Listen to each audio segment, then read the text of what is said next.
Shabbat Shalom. On a crisp fall morning in New York, I was going for a run in the north woods of Central Park, not far from my apartment in Manhattan Valley. It's a route that I had run dozens of times before. Right down Central Park West, turn into the entrance on 103rd Street, and follow the path under the bridge into the woods. I felt great. The temperature was perfect, the birds were singing, and I was mapping out the rest of my Sunday schedule in my head. But then I noticed that something wasn't right.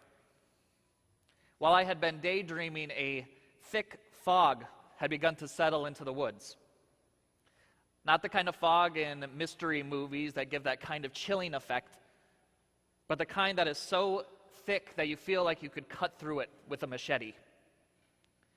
And just like that, in what felt like a few seconds, my normal running route disappeared and was replaced by a sea of white and gray, and I was lost. It's a strange feeling not knowing where you are in the world. On one hand, it's absolutely terrifying. There's a sense that something could happen to you and nobody would know. As if being lost yourself makes you lost to everyone else as well. But on the other hand, there's also something freeing, something magical about being hidden, about each footstep or each movement revealing something that was foreign and frightening just a moment before. There's possibility in being lost because there's the opportunity to be found. These days leading up to the Yamim Noraim, these days of awe, are the dense fog on the jogging route of our Jewish calendar. During this season of tshuva, tefillah, and tzedakah, of repentance, prayer, and charity, we are completely surrounded.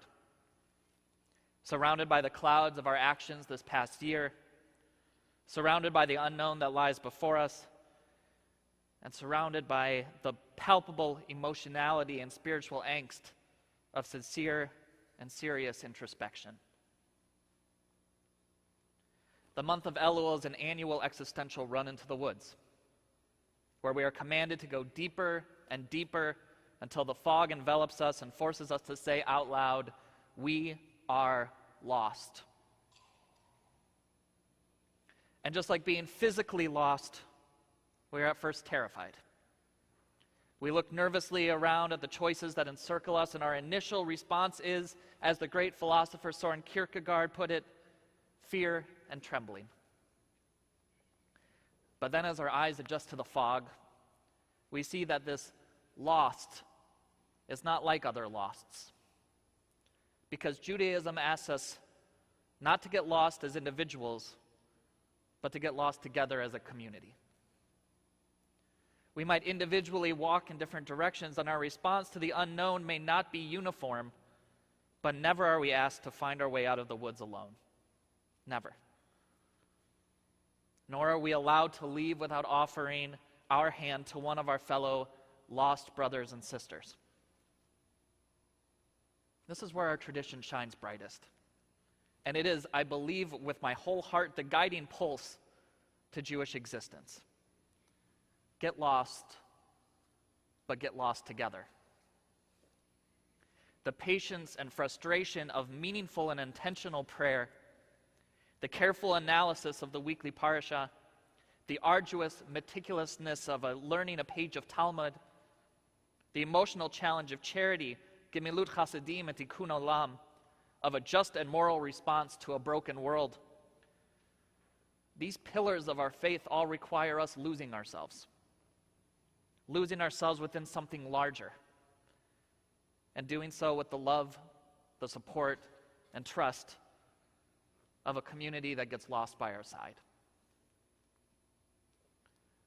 In a world so focused on the I, Judaism asks us with audacity not just to be a we, but to be a we at our most vulnerable moment, and to make that vulnerability the defining characteristic of our theology. This is what makes these days of awe so radical. That in the most sensitive and spiritually raw part of our calendar, the point of refuge, the island of sanctuary, is the thrownness of being lost as a community. It is no coincidence that our parashah this week illustrates this concept with the laws of hefker, with lost and or misplaced property. The Torah tells us, and Jake taught us earlier so beautifully, that if we stumble upon an animal, an ox, a piece of clothing, jewelry, anything of value that may potentially belong to our neighbor, that we do our best to deliver the item back to its owner. Our sages of blessed memory in Masechet Bava Metzia of the Babylonian Talmud come to tell us that this was taken so seriously, this was so important to the Jewish community, that in Jerusalem a hefker stone was designated. And every day those who had lost something or those who had found something would gather there. And they would gather at the stone to return any lost or found property. But what this implies is that no doubt there were many days when those who had lost something would gather together and their possessions would not be found. There would be nothing to return to them. They would gather there just to hope, to offer support, and to be there for one another as a people lost and waiting for a part of them to be found. Our days leading up to Rosh Hashanah, our run through the metaphorical fog and woods, is our upholding of that ancient concept of coming together lost in the hope that we, or at least part of us, may be found. And so I ask us this Shabbat, as we come together to pray, to sing, to celebrate our bar mitzvah and our baby namings, and to inch one step closer to those holy and awesome days that we call the Yamim Noraim, that we use this time to meet at the rock, to come together as a community lost.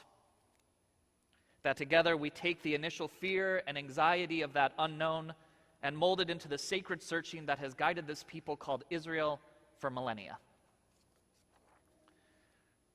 This Shabbat, grab the hand of a loved one, of a friend, of a family member.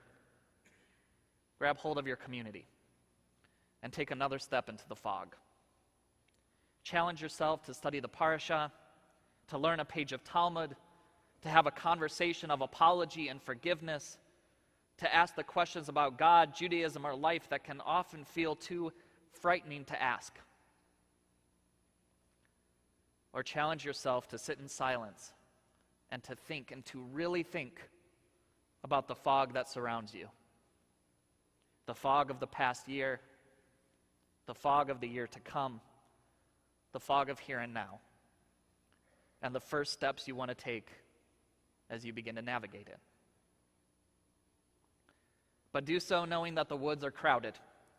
They're crowded with your community. That we are all in the fog with our hands in one another's, no matter which direction we move individually.